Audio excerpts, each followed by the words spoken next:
Everyone to the Hawkeye Sidekick Hurling podcast with your host Mark Kennedy, joined this week again by Kieran Collins and Ruairi Walsh. Lads, how are things? Good, Mark, yourself? Very good, man. Yeah, great. Yeah, all good. Got a repeat of last year's All Ireland final, but I suppose we have to review the All Ireland semi-finals, see how the games are won. So it'll be Limerick versus Galway, Kilkenny versus Clare to review, and also if we have time, we'll look at the Senior Camogie All Ireland quarterfinals and also maybe a little bit of reaction from Rory on the semi-final draw, which took place last weekend. I suppose first, guys, let's look at the chronological order. I suppose Saturday evening, we had Limerick versus Galway. Last week we'd kind of dubbed this as being quite a titanic struggle, and it certainly proved that for 25, 30 minutes. But I suppose, Kieran, that third quarter adjustment from Limerick, very pivotal, and the result was never in doubt in the second half. I suppose your thoughts? Yeah, I suppose how the game started is what we expected. Galway to come out with a bit of fight, and I think they were the team in control up to that 25th minute. Really impressive part. A lot of their play. I think players who had been struggling for form all year or part of the year, like Kilcannon being one of them, who really was all over the field and got 3 points early on. And when you see Conor Cooney zipping around and getting scores easily, you're like, fuck, this is going to be a long day. But, they were impressive. And they were, I suppose they have been in parts this year, but they haven't done it for full 70 minutes. I think you look back to the Leinster final that, the second half, they were 8 points down. That second half, where they came back at Kilkenny and turned it around to go 2 up. I think it was similar to that. They were, they looked really impressive. But then, 25 minutes gone, I think after the goal chance, which Mike Casey cleared, I don't know, did he know much about it? But if that went in, it's a 9-point game, and it's a different game then. That goal got in, but I think that was the changing point. I think Conor Whelan probably came a little deeper than he had been, and I'm not sure if that was the changing of the game, but Limerick just seemed to take over. I think that the last I suppose 10 minutes. They, outscored Galway by a couple of points, and they were to go in 1 down.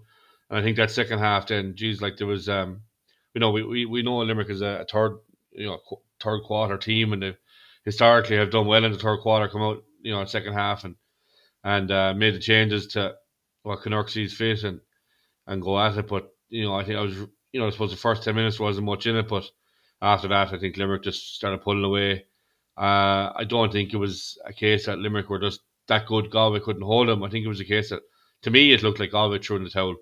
I think once Limerick went, 4 or 5 points down, that was it.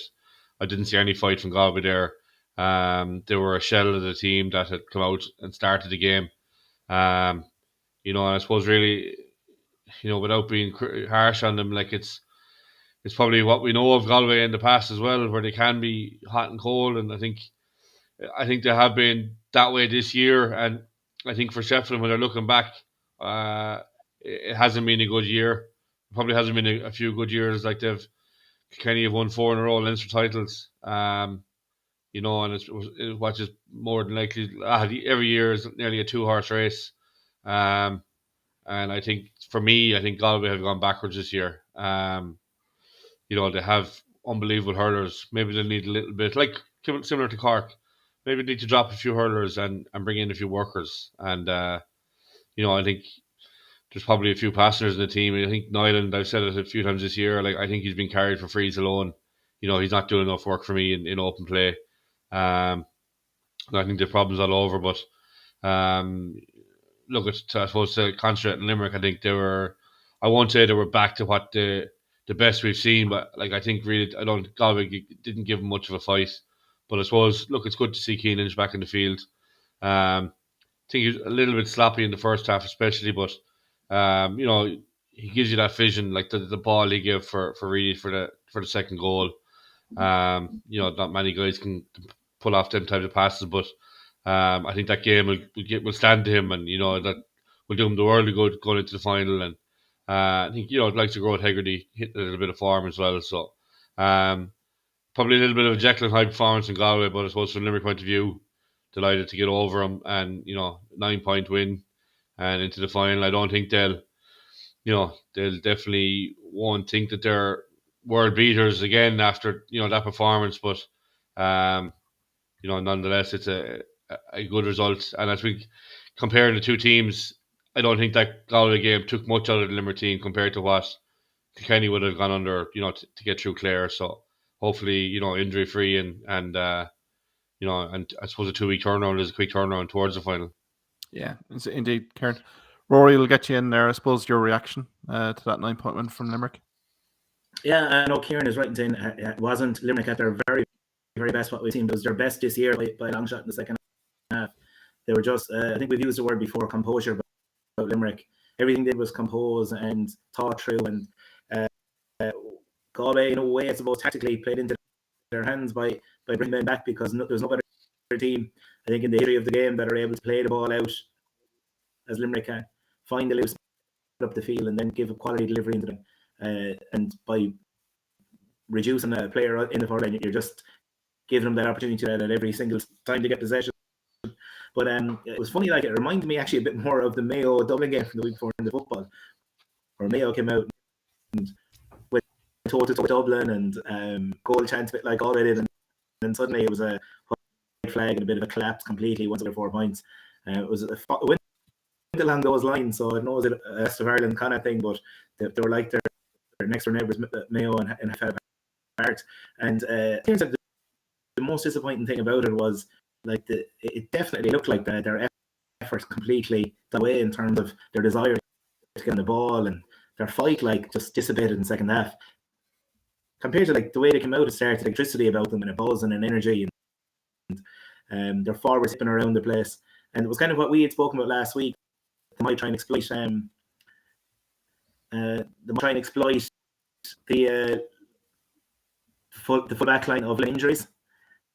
And so look, that was an issue. Yeah, certainly, Rory, because where my seats were just about 2 seats back from the Galway bench, and I thought just the opening period, the open exchanges really did kind of exude the energy that the Galway team on the pitch and off the pitch were doing. But for me, Henry Shefflin, particularly when the adjustments were required, just felt he was so involved in the game that the key decisions, the key adjustments, he just wasn't reading it. I mean, from a selector perspective, not one selector really went to him at any given point in that first half, particularly in the early and the second half. So I think from that perspective, it was a 5-6 point breeze here, Kieran, as well. I mean, I don't know what the live TV cameras would have done it justice, but there was a nice substantial breeze for Galway in that first half. And really, speaking to a few friends there in the Hogan stand, it kind of, for me, Limerick going in at 1 point down at halftime, I think they were blessed here, Kieran, to be perfectly honest, given how the things went. The Brighton Cannon chances, you said here, that goes in, I mean, I think it's a completely different ball game. But I mean, the readjustments, I thought it was just a case of the adjustments from both sides here. Limerick really kind of realising that the work rate wasn't there in the first 15-20 minutes. Now, you can talk all you want about the Nicky Quaid break, but again, subsequent to that, Galway were still on the ascendancy up until about 10 minutes before half-time. So I suppose, Kieran, from the Limerick perspective here, there is scope for improvement, and particularly with an All Ireland final coming up against Kilkenny, a slow start like this will spell disaster for Limerick. Yeah, I agree, Mark. I think start on the breeze. There was a fairly strong breeze there, and I think even if you had been going in 5 or 6 points down, you probably wouldn't have been overly concerned because because of that breeze. But I suppose for Galway, I'd say going in 1 point up probably felt like they were going in a goal or two down because of the 10 minutes before half time. They couldn't lay a glove on Limerick in that 10 minutes, and even I suppose the Nicky Quaid break will be the talk of the I suppose the other counties, but this is happening all over the field. There's players going down now. They throw the helmet off, so it stops play. So I think maybe something needs to be done about this. Maybe that if you do go down, you have to be taken off the field. I think this might be the only way will stamp it out of the game. But I suppose because it's Nicky Quaid, and I suppose it's happened before, but I said it's happening all over the field. But I think, Mark, with Galway, I think the changes, the likes of Tom Monaghan coming in and Conor Cooney, I just think it was too late. I think the game was over that when they came into the game. I think Tom Monaghan tried his hard, really fought well. I think Conor Cooney didn't impact much. They put Liam Collins in front of goal. Obviously, good prospect of a young guy, but I suppose when you see him toe to toe with Dan Morrissey, it was like a 12-year-old boy standing beside him, just a size comparison. And but I just think maybe was it due or maybe at half time to make a change, because I think the rot had started before half time, and I think they're probably a little bit naive to think that it wouldn't continue into that third quarter, just given historically how strong Limerick can be in that third quarter. But I think the sideline was slow to make changes. And look at the start of the game, if you're looking at the sub benches, you're thinking, maybe Galway have a stronger bench, having Monaghan and Cooney there. But I think it turned out to be different. I think the same young guys that have been brought in for Limerick, especially this year, I think they've a great impact. Cathal O'Neill coming in, I thought he, really impressive. And, this guy is putting his hand up for a jersey. He's not just happy to be sitting on the bench and brought on with 10 minutes to go. Because not a young guy anymore, but Graham Mulcahy, again, you can see why they are, trusting him and bringing him in, get the great point as well.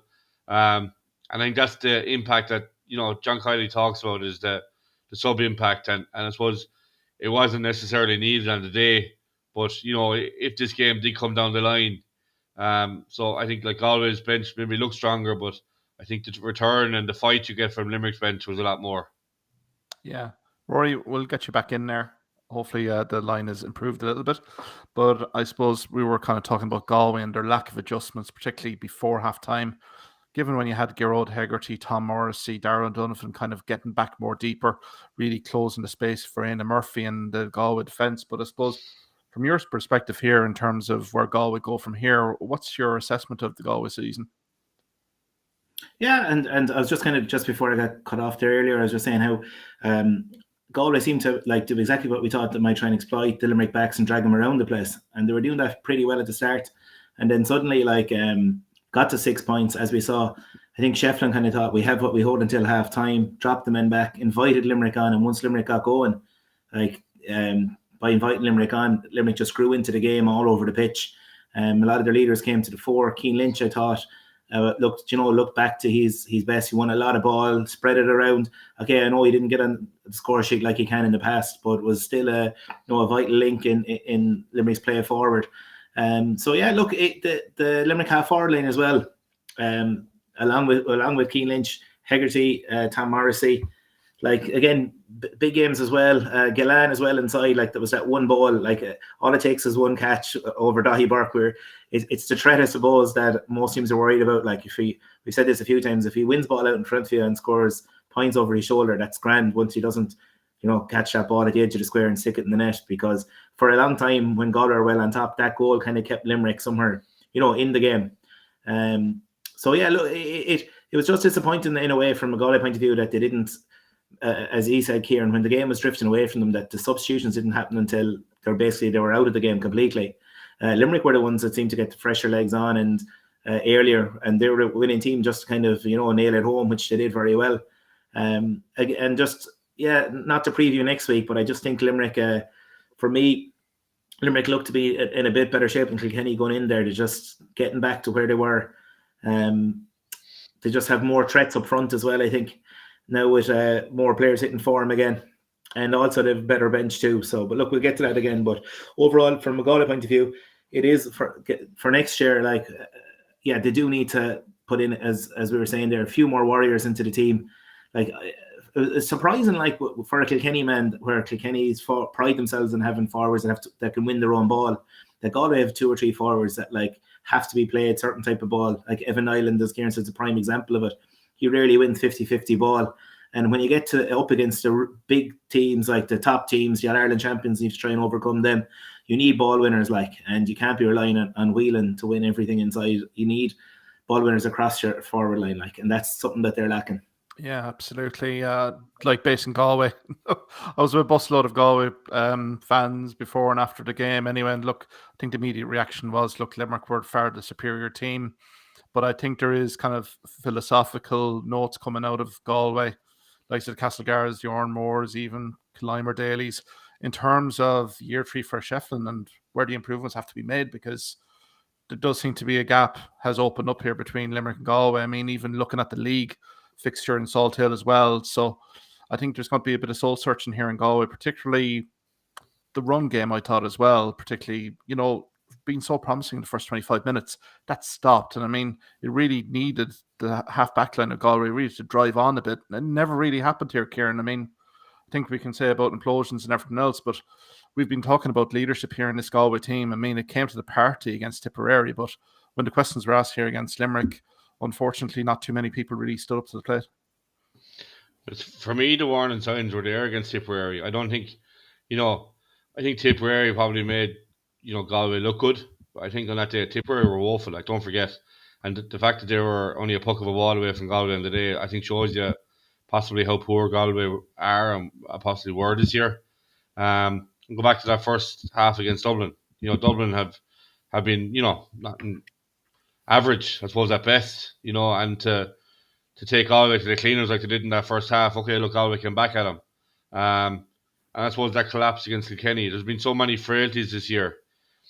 They play it in patches. And for me, I can't see Shefflin being in Galway next year. I think, I'm sure he's going to, reassess their year and they'll sit down and they'll talk. And I would not be surprised to see, Shefflin walk away or maybe a mutual consent decision, because I think, Galway have, okay, look, he has probably strengthened the squad. He's brought a few younger guys in and got them game time. But I think there's a lot of guys there that are probably close to the end, and I suppose and age is on the wrong side of the 30 anyway. But Dahi Burke, Grove McInerney, Conor Whelan, he's been around a long time. These guys have lots of miles on the clock, and I just think Galway went backwards this year. I was not impressed with them all year. And look, maybe he will be there, but I would be very surprised if Shefflin's in Galway next year. Yeah, because Rory, I'll get you in there. I mean, even the warm-ups, like, just be there at the start of warm-up. Galway's was just so physical. It was literally shoulders. It was like literally contact, whereas Limerick was very fluid, ball into space, into the hand. It was all very skillful, all very accurate. And I mean, from, let's say, kind of a Galway perspective here as well, Rory, I mean, like Conor Whelan, Brian Concannon, absolutely superb, completely nullified in that second half. So there is some positives here, I would say, for Galway. But I think it'll be an interesting kind of off-season review here between the county board and also Henry, and where things kind of lie here. I suppose, get your thoughts. Yeah, I think the main frustrating thing for Henry Shefflin and Galway fans in general is how they can turn it on and off within games. And like that period of 10 minutes there when they came back against Kilkenny in the Leinster final was incredible hurling. Same with the first 20 minutes here. So if they can do it for 20 minutes, why can't you do it for 70? I know it's not as easy as just saying that, but the players, they have the talent. It's a lack of leadership in a way. Like when things get tough, they're lacking the guys to, as Kilkenny were able to do in the second half, they're able to hang in there and just keep themselves in the game. Galway just didn't seem to have the know-how to do that during the game. The game management was quite poor. And as well, you're like the difference in the second half as well for the likes of Conor Whelan was the Galway were no longer able to like spray a ball in. Everything was under pressure because the effort out the field, they were just being outworked. And then when the difference of quality of ball is going in, plus now with the way Galway set up, there was an extra defender as well, which made things even tougher. To their own detriment, as it turns out. Look, I'd say if the game could be replayed again and Galway were in that position, like I don't think you'd see them going as defensive as they did. But at the same time, they need to be able to take the punches and come, be able to bounce back. And that's the resilience is the biggest thing Galway are lacking, it seems. Yeah. Like if you look back to the Limerick-Galway game last year, like Galway took it down the stretch, and that was Galway being impressive. And, people compare two teams saying that they're supposed to physically match, but if you were looking at that game on Sunday, you would not say that. Okay, Limerick, obviously big men, I suppose Galway do match them, but physicality-wise, it didn't. They didn't lay a glove on Limerick, and they were pumped up. That first half, Galway were pumped up, celebrating scores, and to me, I thought Limerick were in all sorts of bother when Galway went 6 up. I thought this was going down to the wire, but really surprised to see it fold. But look, this isn't a reflection of Henry Shefflin. This is Galway hurling. years gone by, we've talked about teams who've been hot and cold and, threw the towel in too early. And I don't know what the problem is there, but I don't think it's a reflection of Shefflin. But, many good managers have gone there and failed to deliver. And I think the fact that they've only won one All Ireland in the bones of 30 years with the quality of hurlers they have up there, it speaks volumes to me. Just thinking back there, Kieran, I remember the game against Waterford. I think it was an Ireland quarter-final in Thurles when Dan Shanahan came in and Galway had dominated the game, and in the space of 5 minutes, threw it away at the end. Down 2-0 and Waterford snuck through. It was back, I think Davy was over Waterford, John Lee centre back for Galway. So it goes even back all the way to then. Like for Galway to have won one All Ireland, that 2017 team with the players they've had over the last 20 years, like it's more than just something. It's more than just something on the pitch. Like it's something that's maybe culture wise is just lacking that, that real, as we're saying, that real leadership, the kind of warrior thing that'll, that like Galway aren't the kind of team that are going to kind of play badly and hang in there and get a win at the end. Like they have to be, out hurling for the whole game. It's something that just needs to be fixed, and it's not an easy fix either. Yeah, certainly. No, I think there's been an awful lot of reflections, and I think we'll soon see it in the Galway Race Week anyway.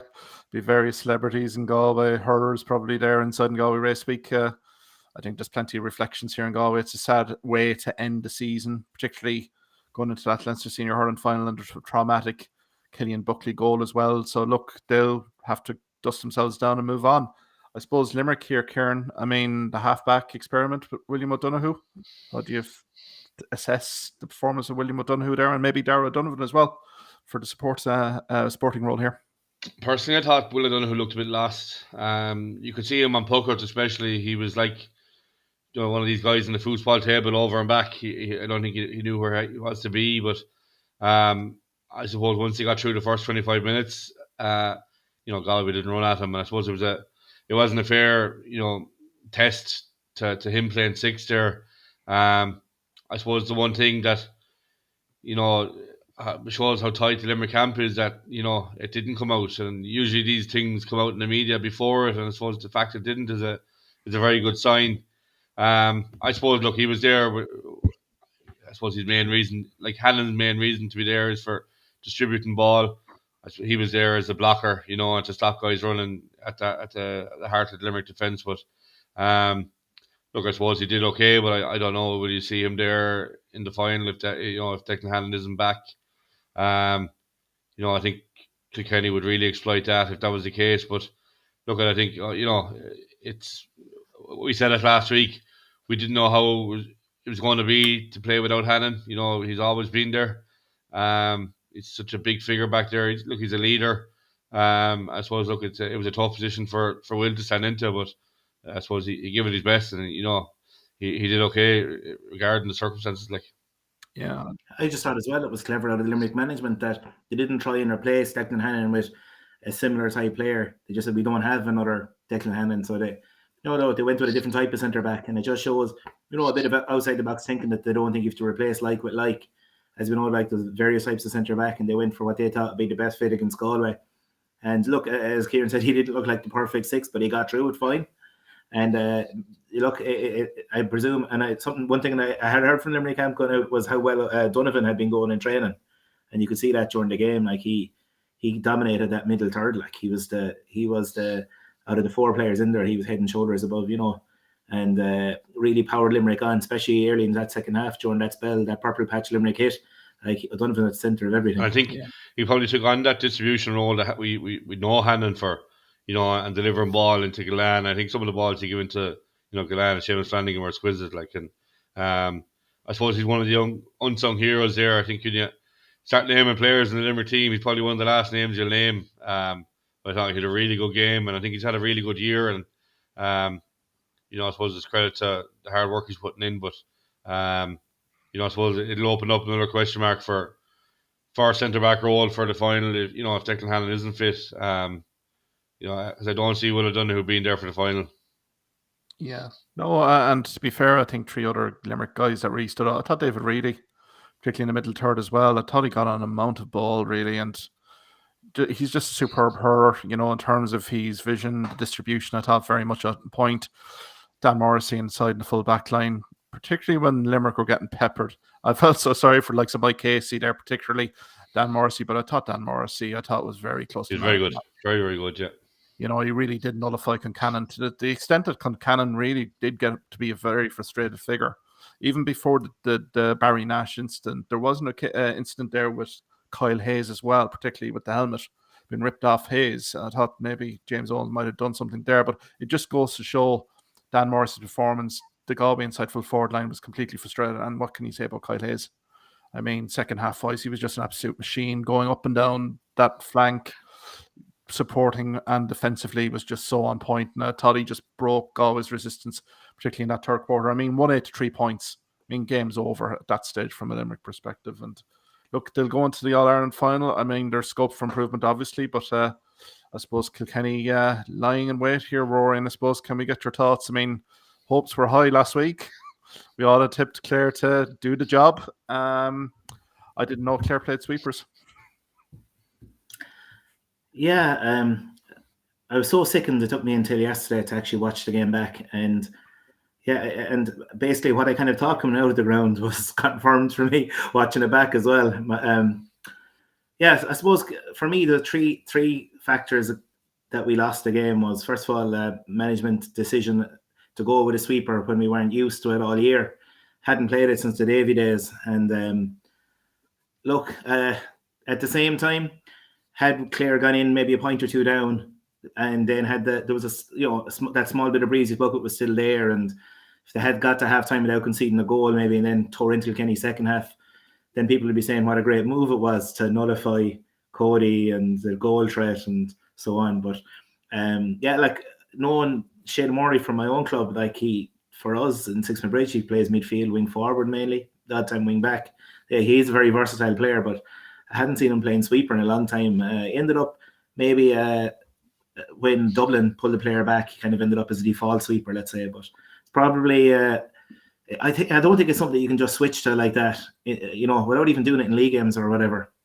And look, as I said, had it worked out, we'd be lauding his genius. The margins are so fine, like, and when you look back at it, only for like there was a lot of referee decisions as well in the first half that maybe Clare could have been closer than the 5 points at half time, looking at the general play of things. A second thing, I suppose, is the player errors, right? And if you go back to Clare's first game against Tipperary, we had this issue of overplaying the ball at the back, and this came to the fore again. And then all through our games really was shot selection and, just decision making. Like Diarmuid Ryan has got 4 of the most incredible points against Cork from distance in Cusack Park. And ever since, I'd say he's shooting on sight, and maybe he scored 2 points out of 20 shots since that game. I've no harm with a guy taking a shot when it's on, but just shooting because you're in the opposition half. Especially with the players inside, you could see every time the ball went in, Clare were causing problems inside, especially when we didn't give Kilkenny an extra man in there. So look, that was factor 2, I suppose, and that goal we gave away, like not just the nature of the goal, but the timing of it as well. And then the third thing, and it's a massive thing for me, was Colm Lyons gave an absolutely disgraceful display of refereeing. And when I watch back through the game, I made a list of just and these aren't 50-50 incidents. These are like major incidents. And I just thought RTE played it down a small bit as well. I know they don't like to go after the referee and things like that. But even from things like the injury time, 6 minutes, 45 seconds of injury time is all just injuries alone and the Hawkeye, not even factoring substitutions, and 3 minutes was played.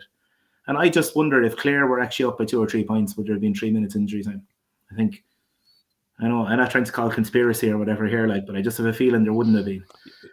So even from the very first Kilkenny score, Owen Cody, as you remember, was fouled over by the sideline, and suddenly he retaliates, and himself and Rory Hayes are going at it. The referee picks up the ball. Owen Cody remonstrates with the referee because he figures it's going to be a throw in, but no, Lyons runs right over in front of the goals and drops the ball. That was how it started, and that's how it went all the way through. And I actually wouldn't blame him for the, not so much for the disallowed goal, because at the time, the ball is pucked in high, and it looks for the world that Kilkenny man's about to catch it. So he blows a whistle thinking, that's the advantage over. He wasn't to know Kilkenny was going to drop it right down for Rodgers. So I give him a benefit of the doubt for that one. And that's the one that all the mainstream pundits were going after, was but I thought it was far, far worse than that. And So yeah, for me, look, if any of those three things had worked out, if management maybe, and it wasn't just the for me anyway, it wasn't just going with the sweeper either. And look, they did rectify it at half time. But also, I just thought our use of substitutions, Kilkenny brought on Cian Kenny in the middle of the field, Killian Buckley, gave them a real energy with like 12 minutes to go. And Clare's kind of substitutions ended up, all in the forward line. And we kind of needed legs out around the middle at that stage. And I just thought that we were the likes of Cathal Malone, who got through a Trojan amount of work, were tiring. Kelly had got through some amount of work. Tony Kelly had to go out midfield when Ryan Taylor got injured. And I thought, like, looking back in the game, the amount of ball Kelly got on, he was back deeper than normal. Didn't waste the ball. Like, he maybe took one or two shots, all right, that were, from far out that tailed off wide. But, like, his distribution was excellent. And I thought he had a great role in Clare's revival midfield, along with David McInerney behind him at wing back. But, just Clare needed legs midfield to counter Kilkenny's, and that didn't really happen as well. So they're the two things. And look, Lohan's got a lot right over the years. And when he came into Clare, like, he really picked them up and made them a force. But just on the big day, like, there seems to be, with the Keane Nolan, call against Limerick to put Keane Nolan in there last year. The changes made when John Conlon was injured as well didn't work out. Even the first round game against Ruairi, which we all thought was must win at the time, and replace Eibhear Quilligan. Like, and we all saw how good a goalie Eibhear Quilligan is at the weekend, with a debutant, like, when there didn't really seem to be any need to do that. Like, these are major calls and they all seem to be kind of going wrong. And as I said, Lohan has done loads correct, and you hate to criticise, but at the same time, when the margins are so tight, like, you just see what Limerick to compare with, and Limerick rarely get these big decisions wrong. And so look, I'd say if any of those three things went, if we didn't get management decisions wrong, if we didn't have those massive player errors, and if we got fair refereeing, we'd be in the All Ireland final. So that's how tight things were. Kieran, I'll get you in there. I suppose your reaction to that Kilkenny win? Jesus, Rory, you'd be running out of referees that you like in Clare. The James Owens is on the hit list before, and Colin Lyons as well now. Maybe, well, the James Owens, we like. I'm after poking, we won't go through that one again. It's just funny. Like, it's actually a lot of incidents. Like, and that was a huge one. The whole country was laughing at the James Owens incident with the Aidan McCarthy and the penalty that time. Like, and then we had at the very end of the Munster final, and I just thought the ref was just bad for both teams that day. But like, to finish the Munster final, he panicked with the crowd coming on and didn't give the free in, which everyone apart from John Kiley agreed was a free. So like, it's like, you can't. But if you're a Clare fan, like, it's hard to feel you're not being hard done by. It's just hard to take, like, especially like this was, like, I've been on the podcast here for 2 years and I haven't gone after referees. This is the first time I have, because this was as bad as I've ever seen. I'll get to the game in a sec, Mark, but I think for Lohan as well, when he comes out in the media after game, like, it was the same in the Munster final, and then this weekend, St. Clair are finding it hard to get frees. I suppose people get sick of listening to that, really, don't they? Like, yes, there is decisions that impact games, and I think every county has had decisions go against them. We've had our own in 2019, that 65 that wasn't given, and it could have been made such a difference to Limerick's year. But I think coming out in the media, calling out refs probably isn't the best move anyway. And I suppose, but look, we leave that aside. But I think from the game, like, talking about management, I think we all talk about, would Clare have some sort of a hangover from the Kilkenny game last year? And I think the fans, the Clare fans, didn't. I think they were, slightly confident going up to that game, that they were a better team this year. They've added a few players. Aidan McCarthy was back in. Mark Rogers was going well. Obviously John Conlon was okay to play. Cleary. So you had a fairly full team. But I think the management didn't have that confidence, and I think lining out with a sweeper straight away is a sign to Kilkenny that we fear your forward line. We fear what damage you can do to us.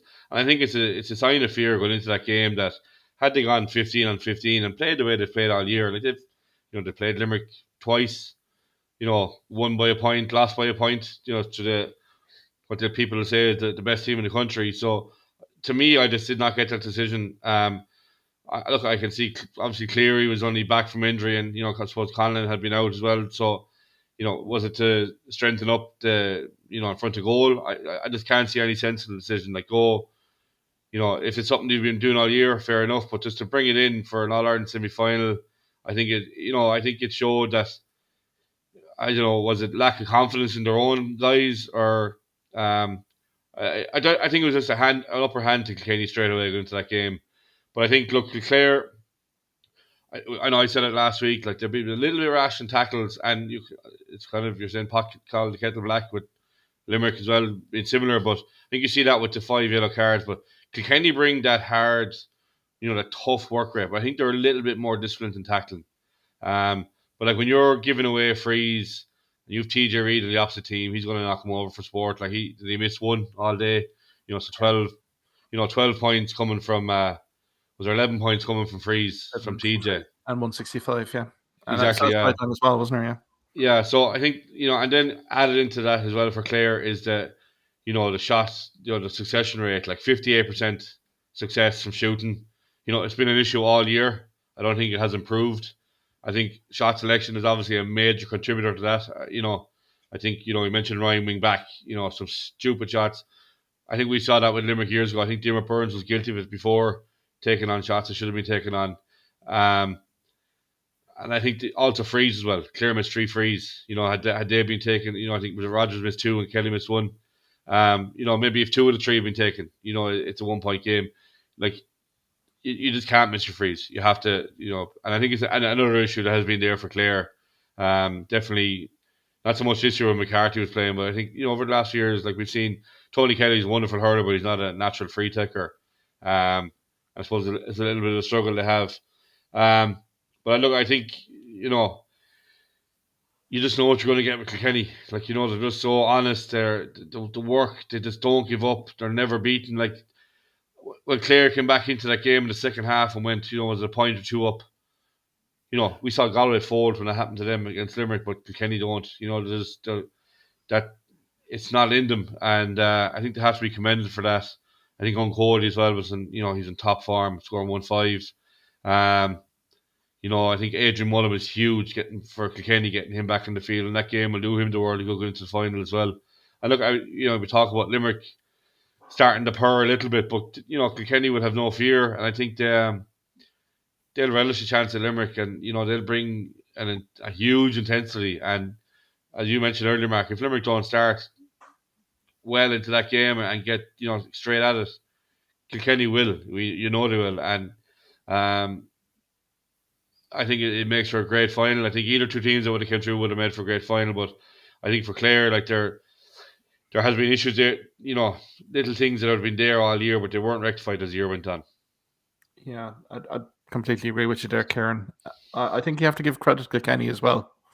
I mean, Owen Cody's interview, I think they're getting that kind of motivation that nobody respects us, nobody gives us the credit we deserve. I think that's been a kind of a motivation factor for Kilkenny all year. But look, lads, TJ Reid, what can you say about him? Record point scorer in the championship, surpassed Patrick Horgan of Cork. Like, the 2 of them could be going hammer and tongs next year again. But I thought TJ Reid's work rate, like, forget about open play, like he was a fulcrum there. But there was one incident where he went down right to his 21-metre line, and basically it was a defensive clearance. Like, I mean, really did typify the Kilkenny work rate. And I thought TJ Reid was quite emotional at the end of the full-time whistle. Like, I mean, it's meaning a hell of a lot to TJ Reid, Richie Reid, and the rest of the guys here. I mean, it's a chance for redemption, Ruairi, for Kilkenny, 70 minutes away from recapturing Liam McCarthy. Yeah, and 2 of the guys you mentioned there, like Owen Cody, TJ Reid, I thought they were heavily reliant on them. Owen Cody from play, like the whole half-forward line, Martin Keown, John Donnelly, Tom Phelan. Martin Keown, I think, had 1 possession. I think he hit the ball wide. And the other 2 guys, Tom Phelan, John Donnelly, they were all like wipes. Say. So against Limerick, they go out and have 3 forwards not performing. They're not going to beat Limerick. Like, they're going to have to, as we saw with Galway, if you don't have all your forwards at least firing and winning ball or whatever, you're going to be in big trouble. So look, that's one worry for Kilkenny. But Owen Cody, it was the nature of the scores he got. Like, they were like unbelievable scores. One's from sideline. He's just so physically so strong as well. I thought like Rory Hayes has been finding them, but the minute the ball broke between the 2 of them, like Cody just had the physical strength to get over in the ball in him. And then second half, I thought Adam Hogan did excellent for a long time. And even the point he got, you couldn't fault Adam Hogan for the goal, because came from the goalie, from the the mix up between the goalie and Rory Hayes or whatever, and he couldn't. But the point Cody got then from the sideline is just incredible score. Like you could say Hogan did everything right and he still scored it. I think he's only 22 as well. So much harder than everything. Yeah, that's it. Both of them actually, two of the youngest players in the pitch. Just like there was a couple of things like there was the incident with Tony Kelly in the first half where Butler has kind of fallen and probably fouls Tony Kelly as he's going over, and ref gives a free to Kilkenny. Kelly criticises, ball comes out and ends up, instead of being a point for Clare for free in, point for Kilkenny. Just a few things like that, like that's a 2-point swing. Then there was the incident where Cody was going through and Adam Hogan swipes across him and it's the shot and goal that's saved. Ref gets a 21, and then John Conlon gets absolutely poleaxed by Tom Phelan in Michael Dignan said, didn't seem to be much in that. Conlon turned into him. It was a shoulder to the, these are the tackles we're trying to get rid of Hurling, right in front of the ref. No, he doesn't even reverse the free. He doesn't even give a yellow card. It's like as far as Conor Lyons was concerned, the incident never happened. So they're in a game of tight margins, and I know you're saying, calls go either way, but these are definite calls that he was getting wrong. And look, I don't want to be harping on about the ref because he's not the only thing, but I think as well, the only thing I disagree with Kieran is there's this myth about Clare's tackling. Kilkenny's tackling was all up, head high, in around the neck. If you catch a ball, there's a hurley in over your shoulder. There's nothing said about it. It's but I don't know. I think Clare are being unfairly highlighted at times. So refs have that in their head going in. And an interesting thing, and I just thought of it as well, Andy Comerford after last year's All Ireland. We all talked about last year that Colin Lyons had a fine All Ireland. There wasn't really any major incidents in it. It was, in a way, it's probably an easy All Ireland to ref. But Andy Comerford, a big article after his attacking Colin Lyons that he was so unfair in Kilkenny. And you'd wonder sometimes that these things affect, like a lot of referees are probably reading back over reviews, seeing how they people think they performed and stuff. You just wonder if some of this stuff gets into the referee's head. As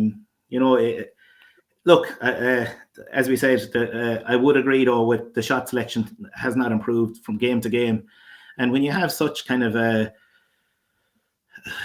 forwards that are such a threat to be shooting from crazy angles from out the field, it doesn't make sense really. And the biggest thing as well, if Clare had gone with let's say Clare knew Butler was going to follow Kelly around the pitch. If Clare had put Kelly in corner forward and let him roam, you were dragging Butler out of there and leaving a 2-on-2 inside. And it's something maybe that Clare overlooked because it played into Kilkenny's hands. Kilkenny had to be fearful of what Clare could do up front, considering what they had done in their, through Munster as well, and also against Dublin. I know you could say it was only Dublin, but still, the forwards looked a real threat that day, and they had to have been a bit worried. They must have been only delighted to see Clare remove one forward. And just thinking back to the great Kilkenny team in Shefflin, and could you imagine them Brian Cody taking out one of those forward lines, and to put in an extra defender? It completely backfired that way. And the way Clare started the second half, even the way I thought they hit the first half, there was an aggression about them that wasn't there last year, and they were really up for it. If they had the 6 forwards in when that was the case, you just wonder would it have been different. And I suppose what's really hurting is they're so close, and in a game of such tight margins that, as I mentioned, any one of a number of things, if it had gone right for them, they'd have gotten over the line, and no more so than the officiating. Yeah, I think you go back to, I mentioned last week as well, right, when I bring it up again, but the traditional counties, they're just so hard to beat. I suppose you look back in the numbers, and I know that's in the past, but it does stand up. Kilkenny and Croke Park are a different animal. They're so used to there, and they're just hard to beat. And it's just the work they bring, and I suppose that never say never, that attitude. They're just, you have to commend them, really, don't you? Yeah, it's just, as I said, it's their ability to, when they're going poorly in a game, to hang in there. They can concede, but they'll still, even the Ireland final last year against Limerick, I thought they were being well beaten, in most departments on the pitch, and yet you look at the scoreboard and it's 3 points in it, and suddenly it's back to a point, and they're just unbelievable at just, they know how to manage a game, and they know when things aren't going right, how to go in. And look, TJ really helps with frees as well. Any free from his 165 up is, I'd love to see his percentage stats. It must be high 90s. In snooker you see the pot success. His free success is incredible.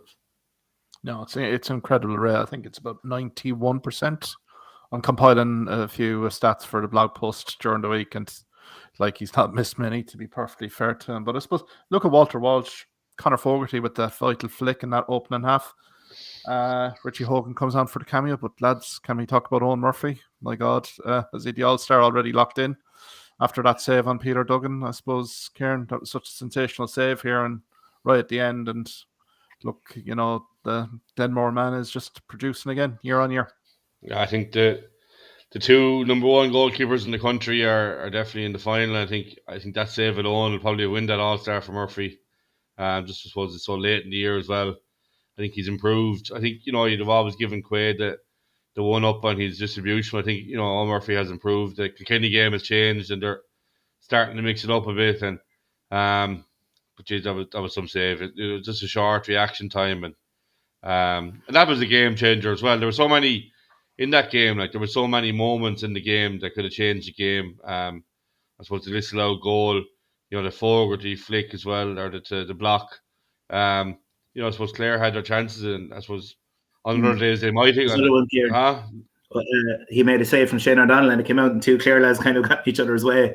Rogers, and I think it was Reedy, or it could have been Galvin. The two of them like were on the rebound, and kind of ball ended up just going out. I think it was for 65 in the end, maybe. Yeah. But like there was that moment as well. There was numerous moments. Yeah, another day they could have gone in, but you know, had the Duggan one got in at the death, and like went into extra time and everything. Like it's funny how a lot of things would have been probably overlooked, and you know what I mean. It's just mad how it can all turn on a moment. And Quilligan at the other end, like, made phenomenal. Like the TJ Reid save with his boot in the first half. Yeah, no, there's some great saves. I think the two keepers excelled, you know, on the day. But I think Owen Murphy's just going to be one of these generational players that you'll talk about in years to come. And even there was a point, Jeremy Ryan one that he stopped, but he didn't just like the height he got in his jump to catch it. It seemed to be going well over the bar, and yet he just kind of glided up through the air. It reminded me of that Ronaldo kind of header there that time in the slow motion where he's gliding through the air, just hung there. And look, there's again like small things in it. Look, I was talking to you just before I went on air about timekeeping, and it's just an issue. Like, the referee is still in charge of time in All Ireland semi-finals. He contacts the fourth official to say what time is left. That's still the case. As far as I'm aware, yeah. Yeah, as far as I'm aware, Rory. Yeah, it's just, it's somebody like, can the fourth official not then say to the ref, sorry, Colm, there's actually 6 minutes injury time? And that wasn't an opinion that there was 6 minutes injury time. There was 6 minutes 45 seconds when I went back. So like that's like what it means then is if you've a free a minute into injury time, like Clare were hunting goals and everything when they could have been, there's another 4 or 5 minutes left. Like just changes the approach, and to get something like that wrong in an Ireland semi-final, like Offaly went on the pitch over 2 minutes. You know, I got a replay and the whole lot. Like, this is injury time being halved, and it wasn't even spoken about afterwards. Dignan mentioned it at full time. He said, "Gee, I thought there'd be 6 minutes injury time when it went up," but afterwards it wasn't even a talking point. And for me, that's a major talking point. You should not get the timing wrong in an Ireland semi-final. And when I didn't even include substitutions. I just went with injuries and the Hawkeye. You know, it's just something that shouldn't go wrong in an Ireland semi-final. Sure, he's a timekeeper. You know, particularly when you get to that latter stage. I mean, I think the ref is enough to worry I think so. You know, there's enough to be dealing with in terms of kind of the pace of the game, the key decisions, you know, even what your fourth official doing. Like, I mean, yeah, granted the substitutions coming in, but I think he should be fully aware in terms of these substitutes. I mean, should be maximum 20 seconds, 30 seconds per sub here. You're really looking at 5-6 minutes injury time per half, really, to be perfectly fair. But yeah, it's another talking point here, Rory, for sure. But I suppose, going back to Clare here, Rory, Shane O'Donnell, I thought he looked like a man on a mission, even when he was walking on the parade. And he's a guy that just oozed class. I mean, Jackie Tyrrell had mentioned it before in the pre-game that he was a guy that generally worried Kilkenny throughout. And my God, I mean, I thought his performance from start to finish, he might have had a few lulls given Kilkenny's dominance, but my God, second half, he tried to pull Clare right back into it. I thought it was a very impressive performance from the Air Oakman. Oh, he was brilliant, yeah. And that goal as well, just the power he got in it. And also as well, just he troubled them every time he ran at them. And he has this kind of way of just you know, he can change his balance like very quickly, and he has a big stride for a guy he's not the tallest man like standing next to him, but he's some leap so strong in the air, and then just when he runs at teams, he just causes problems. He was excellent. I thought as well, David McInerney at wing back, especially in watched it back, was phenomenal. Like second half, he absolutely dominated that whole area of the pitch he was in. So look, Clare had some really good performers on the day as well. A lot of it, when the team loses, like what's it? Plaudits go to the victors or whatever. Spoils go to the victors. But seems to be the case in GA a lot, and you kind of overlook some of the stuff. But yeah, it's just something I suppose as well. Going forward next year, like the GA should all the time be looking to improve things as well. And for me as well, like Lohan on the sideline, he's getting too wound up in decisions on the pitch. And like, how can you actually, watch a game? You have to detach yourself. Like, we've all been there in the sideline with teams, and sometimes you get upset by decisions, especially when you see like what you see as a mistake from the ref. But you have to like move it and go on. But it seems to just affect, and then that can feature players as well. And when your players feel on the pitch that they're being, wrongfully, it's not the right mind frame to be in. And I just have a feeling there's a bit of that as well. Now, look, I suppose while the game is on, they can look back at it afterwards and think about maybe those decisions against us. But while the game is on, like that can't be the mind frame. It has to be positive and keep going. And yeah, so look, again, small things, just so disappointing like that they were good enough to be in the final and aren't there. It's a long time to go until next year again. Yeah. And you're just worried with some of the age profile of some of the guys like John Conlon there, David McInerney, a lot of years in the clock. Shane O'Donnell, I heard rumours beforehand this could be his last year. I don't know how true that is because he's absolutely flying, but I don't know, is there work commitments coming in there as well? And now the only thing is there is a good crop of younger players coming through, but they're probably just a couple of years too young at the minute to supplement some of these players, But look, future is bright in terms of what's coming in the production line, but you're just worried for this present team. Is there another year? Can they go to the well once more again next year? Like, that's the question. If we were in Leinster, maybe we might get a handy year for get into knockout stages and not have to worry. But in Munster, like, there is no breathing space. Like in Munster, you take your foot off the pedal and you're out. Yeah, and like you look into how competitive it was this year, but you imagine next year Cork are obviously coming. We know how good the youth has been there, and I'm sure they'll fancy coming out of Munster next year. God knows what will happen in Waterford. Limerick will be Limerick, and Tipperary. I'm sure there'll be a kickback to the last two games as well. But Roy, do you think Lohan will be there next year? I think so. Look, I think something they have to freshen up the management team in some way. Look, he's. I suppose look at the two sides of the coin there. They're playing for him, like they are playing for him. They are playing for him. He gets a massive response from the players. Like they kind of epitomise what he was as a player, that attitude as well. The only slight things is, as we pointed out here week and week, and Kieran, you've been on about it a lot. Like, they're not improving with this. Like, we looked at them kind of week one after the tip game. We said there isn't a lot to improve here. It's a bit sloppy with the ball in the back line and shot selection, whatever. But like, that's still been there all the way through, and it's just a lack of improvement with things, and just the odd big call on Masha. And I'm wondering as well, like, did Lohan maybe listen to his management team a bit too much? Because I don't think Lohan is a sweeper man, like he never was. And I wonder, did he, but look, the buck stops with him anyway, so whether he listens to him or not, it's his decision at the end of it. But maybe, look, I think there needs to be a freshen up. Like, there is Terence Fahey there from the under 20s. Brian O'Connell's done very well with the minors. I think I'd like to keep Brian O'Connell there while we have this talent coming through. Seems to be very good at nurturing it at that age group. But Terence Fahey, maybe even to just come in, because we're going to need some of these under 20s now to start, coming into the team, like Keith Smith there, and as well there the couple of lads there as well from E. McNamara from Fecal Killanena coming in as well. And then from the minors in the next couple of years, you've gone in there, who was the captain from Broadford, and Ronan Keane as well from Killanena. Look, there's good talent coming through, and you just want kind of guys maybe that have worked a bit with them, maybe in the management team. So I definitely would think management team definitely needs to freshen up if Lohan is to stay. That would be my view. Yeah, I think it will be a very interesting off-season, because, there were certain positives here for Clare. Look, the way they competed against Limerick, they won in Limerick in the Gaelic grounds, but geez, for how long? In the round robin. I thought it was a pretty much season highlight. Went toe-to-toe with Limerick. They've gone toe-to-toe with Kilkenny as well, obviously. And the 2-point or the 3-point loss will definitely great here in terms of getting back into the game, that sort of perspective.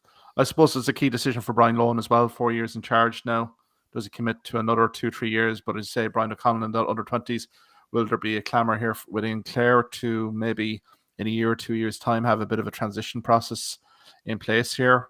Who knows? But I mean, it's going to be interesting. I mean, the talent's certainly coming through, Rory, in Clare, to be perfectly honest. And I think it'd be a shame for likes of Tony Kelly, Shane O'Donnell, these guys, if they couldn't pick up another silverware probably next season, because I think time is running out for these guys a little bit. And I mean, maybe there's massive motivation there. And also Peter Duggan as well, who I thought was very prominent there on Sunday, particularly in that second half, really winning an awful lot of primary ball possession in that half-forward line.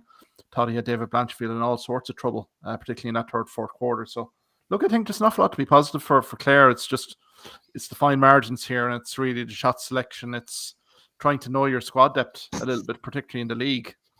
If you're going to experiment with the sweeper, probably not the best place to be doing it in an All-Ireland semi-final, really, to be fair. But I don't think Clare are going to be taking any moral victories from last year or this year. Probably not. But there was a bit of last year's Munster final was a bit of a moral victory in terms of they're still in it and all that. But from this year, that was gone as of Kilkenny defeat last year, the Ireland semi-final. I think this year Clare needed some sort of silverware, if it was just Munster even, just to, I think to bring it into next year. But as you say, like John Conlon, what age is he? 35, 36? He won an All Ireland under 21 in 2009. Yeah, so he is one of the main guys there, and what he brings, and how do you replace a guy like him? And if Shane O'Donnell, I think it's going to be an interesting winter period in Clare, and I think maybe what's low in 4 years done. Maybe there's the freshness of a new voice, bring him to a new level. I think there'll be a lot of discussions in Clare this winter, but I don't think they'll be taking moral victories as to make it a good year. Either it's been a bad year for Clare, probably similar to Galway. They've lost the provincial title and by the mere small amount, and probably fell away, and not to the same extent as Galway, but I think the Clare are probably in the similar situation as Galway going into the winter. Yeah, indeed. But I suppose all credit to Kilkenny here, guys, as well. I mean, another All-Ireland final appearance, debut season for Derek Kling and management again. Haven't seemed to skip a beat. 25 turnovers during that game against Clare as well, guys. Really did show the work rate, and particularly the Billy Ryan, turnover of Ruairi Hayes, particularly for the goal. I mean, does not say everything about Kilkenny hurling. Like, Billy Ryan was having a kind of a so-so game, but still had the endeavour, the application, the work rate to anticipate. The Quilligan, I thought it was just, should have been down the pitch 5-10 seconds prior, but I suppose, to be honest, Billy Ryan, kind of exuded the Kilkenny spirit here. And look, I think there'll be a live threat coming into the All-Ireland final, and we can certainly preview that next week, guys. We might have a few special guests on from Kilkenny as well for next week. But look, I think there were two kind of intriguing All-Ireland semi-finals. I mean, I thought the second one definitely was excitement until the end. But I mean, Limerick and Kilkenny do battle on Sunday week. I suppose, Rory, can we get your comments in terms of the Senior Camogie All-Ireland finals? They were played as curtain raisers to the All-Ireland semi-finals on Saturday and Sunday. Obviously, Tipperary had too much over. Not the side that we expected that would maybe perform a bit better, but Coit Devan probably had other things to say on that. But also the Cork-Kilkenny matchup on the Sunday was thrilling right up until the end. Some officiating again, maybe under the microscope. And I suppose the departure of Brian Dowling subsequently for Kilkenny here. So again, there seems to be a bit of a transitional period here for Kilkenny.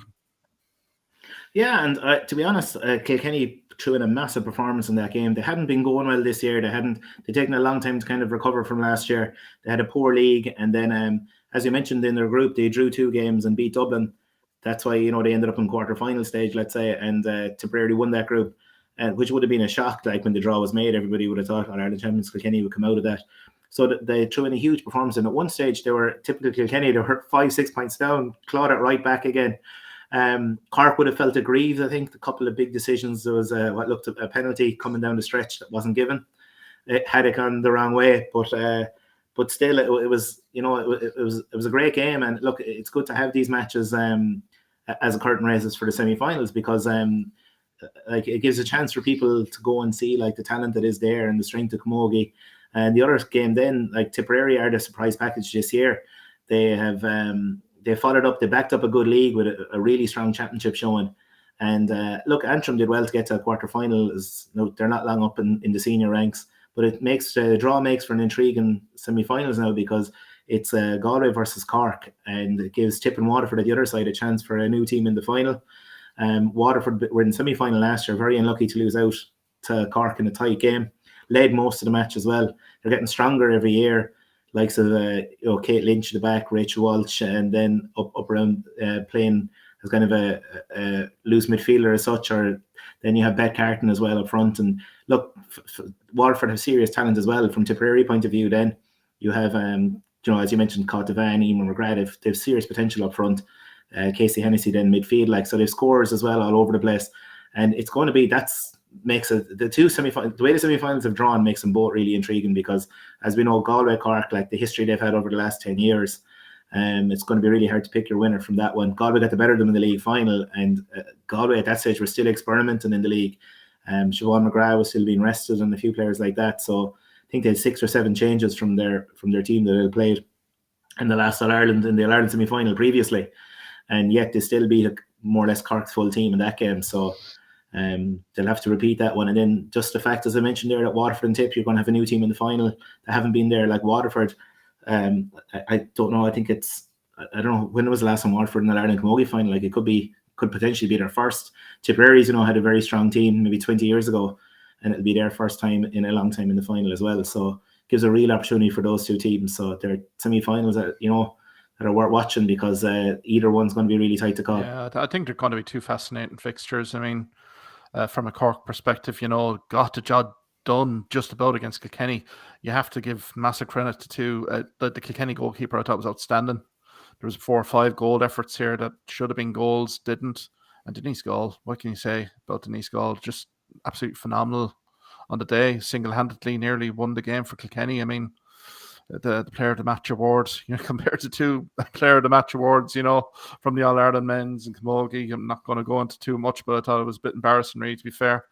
But I mean, Denise Gall was just so undeserving to be losing that game, particularly on the Sunday. But I think the Tipperary Waterford game, just brings a new freshness, doesn't it, to that All-Ireland senior Camogie fight. And I mean, Waterford had been knocking on the door last year. They were very competitive in the semi-final. So, look, I think it's going to be massively competitive. And I mean, Galway haven't really been blowing teams away this year either. So Cork will really fancy their chances in a one-off game in UPMC Nolan Park. So, look, we'll have a review of those as well in the next week or so. I suppose, guys, it's been a lengthy one tonight. Look, we'll save our powder for the All-Ireland Senior Hurling Final preview next week. I suppose we'll get a few guests on to kind of provide maybe crystal ball predictions here, how things will go. I suppose thanks, Ruairi. Thanks, Kieran, for your time tonight.